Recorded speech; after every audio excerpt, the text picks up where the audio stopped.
In just a few minutes, I'm going to show you the industry standard model currently being taught to student freelancers. Maybe you are a student freelancer, or maybe you are just starting your career. Either way, this is going to be a friendly guide to making your first £1,000. Listen, it does not matter what your perspective is on money. Whether you believe £1,000 is a distant dream or you believe £1,000 is a good night. A lot of people start out with unrealistic expectations, and that is why it's very important to have a set milestone to achieve. Each time you achieve it, you aim a bit higher and you aim a bit higher and you aim a bit higher and you gradually build up. You do not get rich quick, and that is not what this video is about. And I for one did as well. Within a couple months I'd made a few £1,000, and then everything changed. The leads dried up, the sales plummeted, and then everything stood still. The income stopped. In this video I'm going to provide you ultimate roadmap to building a stable income and reaching your first milestone as a young freelancer. Step 1, the minimum viable portfolio. Yes, we need to stay realistic at this stage. Pay attention to the words minimum viable. Do not be a perfectionist or a procrastinator. All this will do will cost you time, and time will cost you money. This is one of the mistakes I made.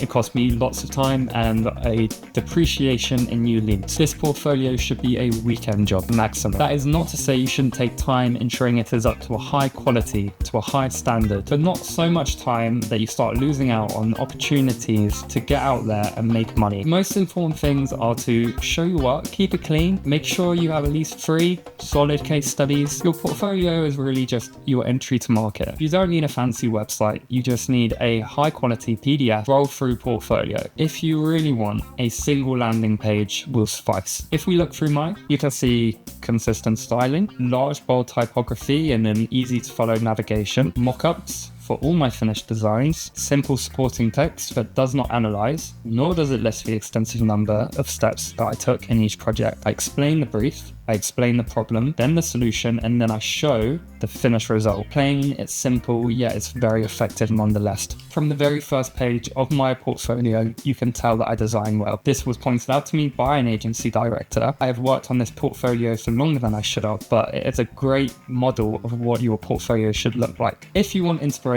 obviously look at mine, and then obviously look at Canva, look at Google. Find PDF portfolios that work for you. Step number 2, do not underestimate your contacts.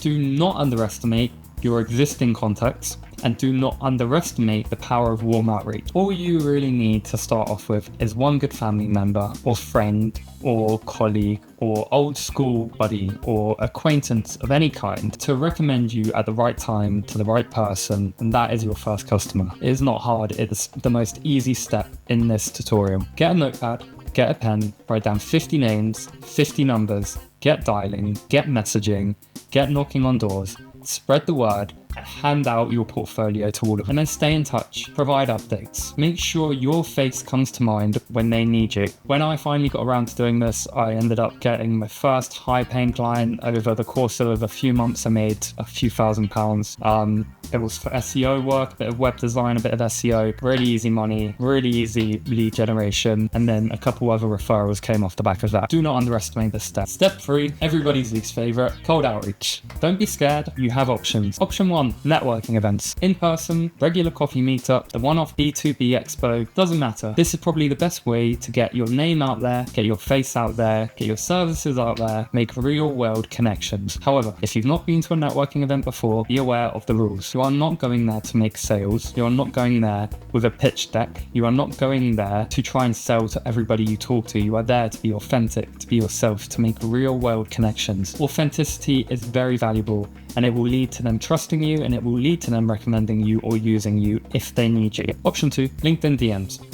Underrated. It's the least generic possible way to DM someone, possibly more effective than email in some cases. The key to success on LinkedIn is to optimize your account, get some posts out there, link your portfolio into it, become recognizable, grow a personal brand on your LinkedIn, and then go through and make as many relevant connections as possible. Go through and research every connection, research their business, research their values, and then most important of all, identify a problem that they have.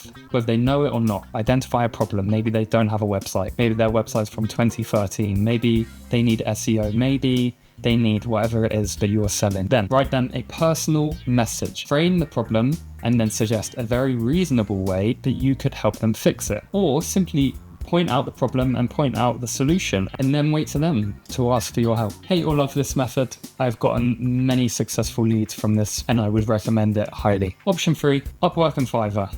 Choose one.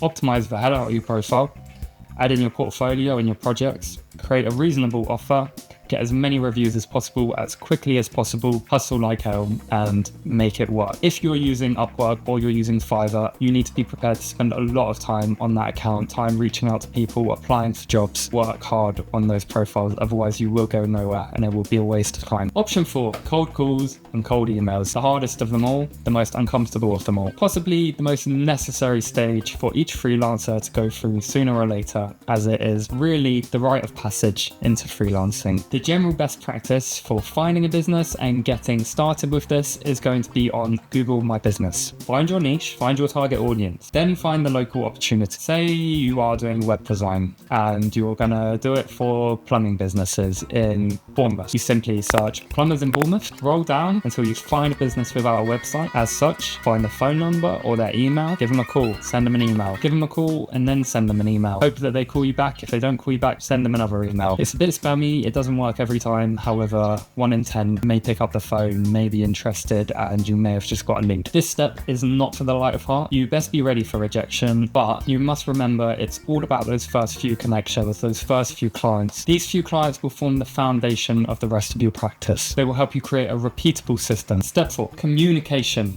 is essential. When you get your first client, it is essential that you communicate well with them, that you get a clear understanding of what they need, that you follow up with them appropriately so that they can feel in control of the project. If they feel in control, they will trust you. They will trust the work's getting done. They will continue to work with you, and most important of all, they will refer you, which leads me to step number 5, referrals. Referrals. Do not underestimate the power of referrals. Referrals are your best friend. Treat them as such. The power of word of mouth is essential. Whichever trade you're in, whether you're a designer, a marketer, construction worker, a plumber, doesn't matter. If you're self-employed, word of mouth is what gets you that stable income. It gets you those consistent leads. This is the infinite lead generation cycle. It depends on you being reliable, likable, and generally good at what you do. You don't even have to be the best at what you do. If people like you, they will use you again and again, and you'll be front of mind anytime they need you or anytime they find someone who needs your services. Step 6, your reputation will define you. Word of mouth is essential, but we live in a digital age. We must not forget that. In this digital age, word of mouth only goes so far because people will always look you up. When they look you up, you need to make sure that they don't see anything that is going to throw them off. You don't put anything out in the world that is going to alienate your client base, that is going to alienate potential leads and customers. And super importantly, you must collect reviews, testimonials. This will form your reputation. This will be your proof. This will show potential leads that you can deliver, that you can be trusted and reliable. Generally speaking, it is a must-have for online lead generation. Step 7, consistency is key. Consistency in communication, consistency in social media output, consistency in the quality of work, consistency in outreach, getting your name out there, collecting reviews. If all of that is done successfully, then consistency and income will come naturally. To summarize, we are going to build the minimum viable portfolio. We are going to write a list of 50 names. We're going to pick up the phone, get ourselves out into the real world, set up an online presence, communicate well, establish a system of referrals, and we are going to be consistent in our output.